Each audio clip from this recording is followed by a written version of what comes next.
part 10. This is part 10 and almost the last part of this French Revolution. Watch by paying your attention.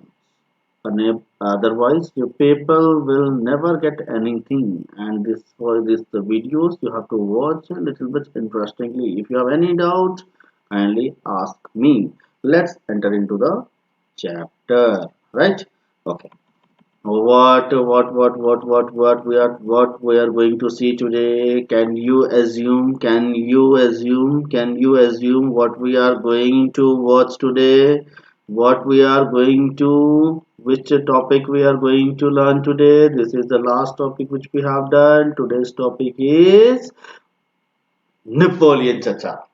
Today's topic is Napoleon Chacha. तो that's the rise of Napoleon. आप बोलोगे sir हम तो बहुत पहले से, आप अभी वीडियो नंबर 4-5 से यही बताते आ रहे हो कि नेपोलियन आ गया, नेपोलियन आ गया, नेपोलियन रूल कर लिया। ये नेपोलियन है कौन, कहां से आया?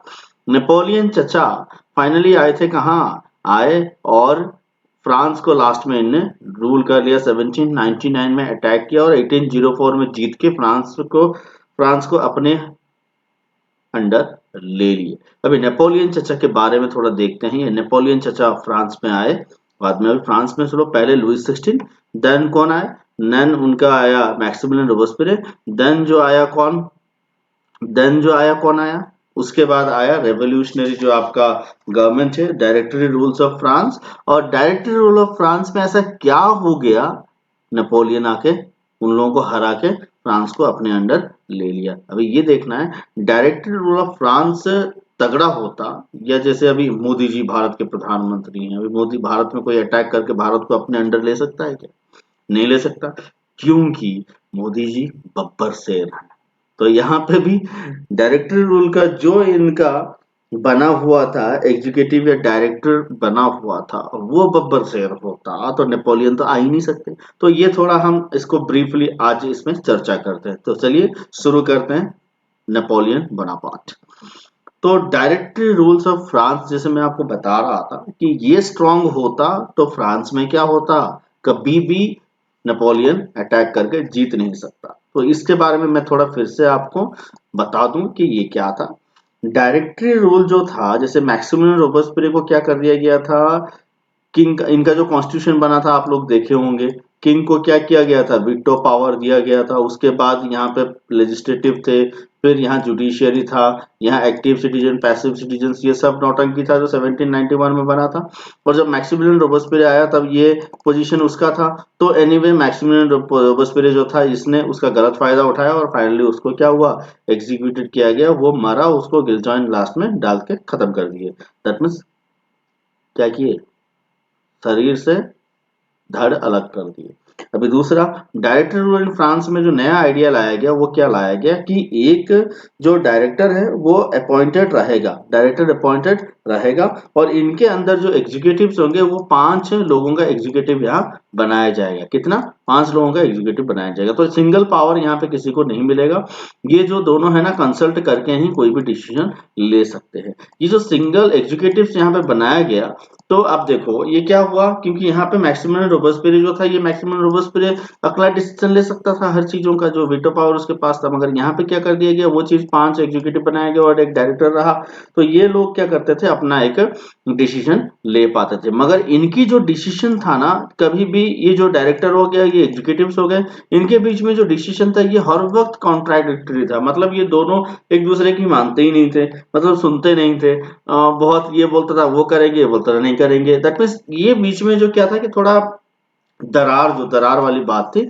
ये जो नए फॉर्म ऑफ गवर्नमेंट बनी थी, जिसको हम डायरेक्टरी रूल्स ऑफ फ्रांस बोले थे मैक्सिमिलियन रोबेस्पियर के बाद, जो कभी यहाँ पे सक्सेसफुल नहीं हो पाया था आफ्टर 1794। 1795 में ये सक्सेसफुल नहीं हो पाया था। 1799 तक ये कहीं ना कहीं ये गवर्नमेंट में बहुत इंस्टेबिलिटी देखने को मिली थी, क्योंकि कोई किसी का नहीं सुन रहा था। इनके बीच में क्या थी, कॉन्ट्राडिक्टरी थी, जिसको हम बोलते हैं, जिसका ये मेन रीजन था कि ये नेपोलियन आके घुस गया, कहाँ, फ्रांस में घुस गया।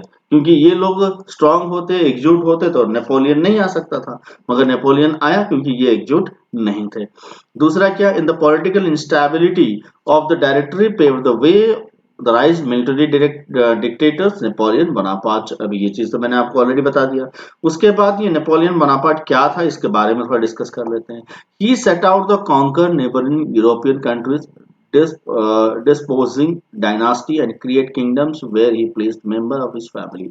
अभी आप समझ लेना, ये चाहता था कि जितने भी नेपोलियन चाहते थे कि इनके आजू बाजू जितने भी कंट्री है सबको मैं ऑक्यूपाई कर लूं और वहां पे मेरा ही किंगडम रहे और मेरे जितने फैमिली मेंबर्स है वो सबको मैं उसमें अपॉइंटेड कर दूं, वो सब अपॉइंट करूं और पूरा यूरोप मैं ही रूल करूं, मैं सिंगल रूलर बनूं। नेपोलियन अपने आप को एक मॉडर्नाइजर ऑफ यूरोप के तौर पे देखता था, मतलब मैं ही सब कुछ हूं, मैं ही नया राजा हूं के थ्रू में ये देख रहा था। और इसने बहुत सारे लॉ बनाए थे। कौन? नेपोलियन चाचा ने बहुत सारे लॉ बनाए थे जो लोगों के फेवर में थे। ये हम अच्छे से देखेंगे कहाँ, 10th के पहले चैप्टर में डिस्कस करेंगे, क्योंकि नेपोलियन चाचा का वहां पे बहुत सारी चीजें आती है। तो ये जस्ट यहाँ पे बेसिक आप जान रखो, और नेपोलियन के बारे में हम बहुत अच्छे से वहां पे जानेंगे। जो यूनिफॉर्म सिविल कोड इन्होंने लाया था, बहुत सारी चीजें लाया था, वो हम डिस्कस करेंगे, जिसको हम नेपोलियनिक कोड भी बोलते हैं। तो वो आपका डिस्कस होगी कहाँ पे, 10th में। ठीक है। तो protection of private property, uniform systems of weight, measures, decimal systems, इनने ही इन्वेंट किया था उस समय। Initially many saw Napoleon as a liberator who would bring the freedom for the people. और ये सब लाने के बाद लोग क्या समझने लगे कि ये he is a liberator who bring the freedom for the peoples, but soon Napoleonic army came to be viewed everywhere as an invading force। invading मतलब ऑक्यूपाई करना, ऑक्यूपाई करना, सब चीजों को अख्तियार करना। He was finally defeated in Waterloo, battle of Waterloo जिसको हम बोलते हैं, इसके बारे में हम बाद में डिस्कस करेंगे, इन 1815, एंड यहाँ पे खत्म हो गया था वो।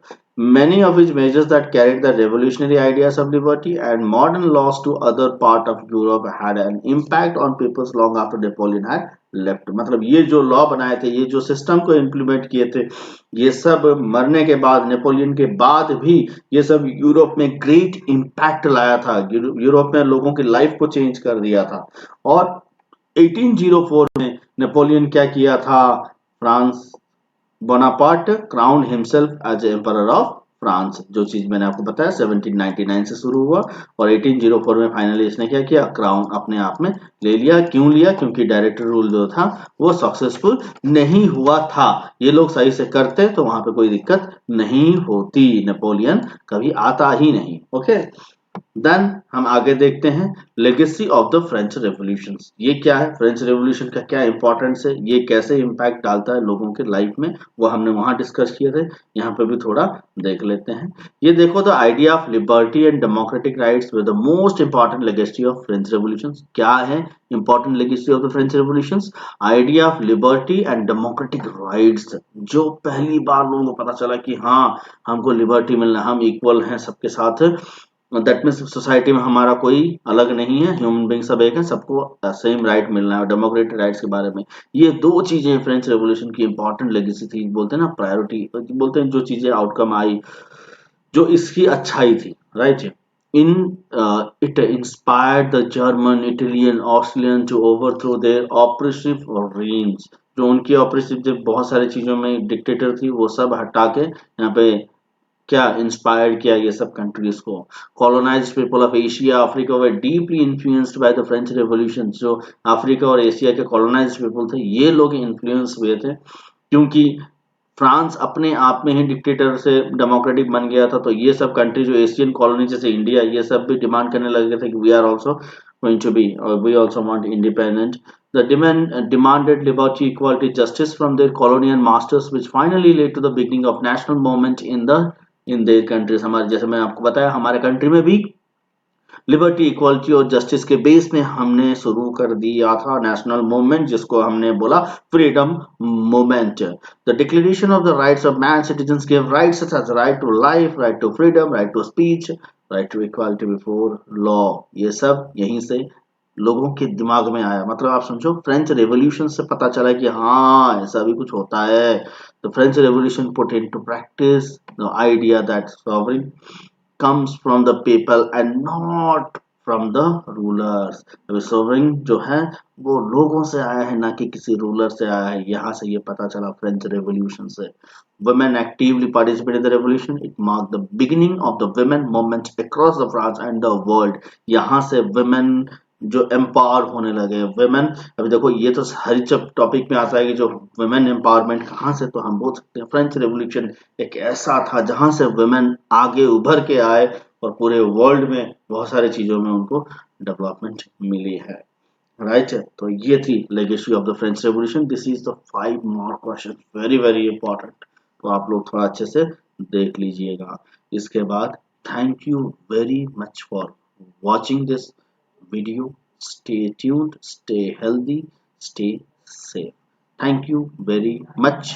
We will come very soon with a new chapter